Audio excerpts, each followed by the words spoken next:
Don't be out here chasing after friends. I know you want friends because I want friends too. But we got to be patient with ourselves. We have to trust that the universe is going to bring people, whether it's from the past or from the future, into our lives at the right time. Because me, sometimes I feel like I put all my eggs in one basket and I'm like, oh, this person's nice to me, they're my friend. But it's like, no. If you really pay attention, it's very easy for people to fake like you, to fake be friends with you. Not everyone's your friend and not everyone's gonna like you. And that's one thing that I'm learning. Just because someone makes you feel good does not necessarily mean they're good for you. Because people are very good at pretending, at being fake. So be patient with yourself and trust that the universe will bring your people at the right time. Because, like I said, every day, that's one of my prayers that God is going to bring people into my life that are good for me. I used to be very picky. I used to be, how do I say it, very shallow with the type of people. I'm like, okay, I want people who look good. I want people who dress a certain way, who act a certain way, who talk a certain way. Ideally, myself. Ideally, I'm basically describing myself, but I'm looking for a mirror of myself, if that makes sense.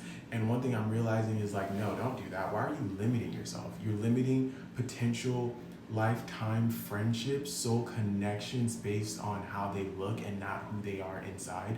Do not do that. I'm working on it. It's not easy because like I said, like I'm very picky with who I choose to socialize with. Like I want to go out with you and people are like, who's your friend? Like that's a cute friend or whatever the case is. Like, can I get their number? That's the type of friends that I want, but I cannot limit myself into thinking that way, into being that type of person, because they're cool people who might not be your ideal. I'm gonna keep it real. I was gonna say there might be cool people who aren't the most attractive, you know what I'm saying? But their soul is very attractive. So I wanna be more soul connected. I wanna connect to people's souls and not necessarily what they look on the outside. Now, let's say, for example, I meet someone who isn't the cleanest, they have some shit to work on. My job as their friend is like, hey, can you shave?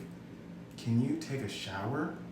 Can I recommend you use dude wipes? Sponsor me, You know what I mean? Because that's being a good friend. Like, oh, my friend, you need cologne. Like, you need a scent, whatever the case may be. And I also want that reciprocated to where if there's things attitude-wise, because I feel like externally, I'm Gucci. But like internally, if I have a certain view on life, if I have a certain mindset, a certain attitude, it's like, hey, that's not good. You shouldn't have that kind of mindset.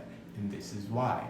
Someone who's patient, and I also want to be able to reciprocate patience because I'm not a patient person. That's why I feel like I need someone who's patient because I need you to like realize that I don't want to say I'm not easy to love, but there's things, there's things that I need to heal from. And a lot of times we be thinking like, oh, in order to heal, you got to sit down and have a therapist.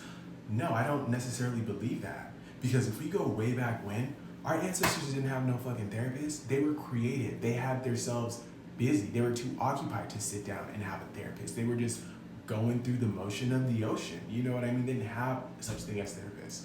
So I just personally believe that if you invest your time into a creative thing, whatever a creative outlet, it can be very healing. So that's it, that's all. Just be patient. And this is also a message for me as well, that the right people will find you when it's the right time.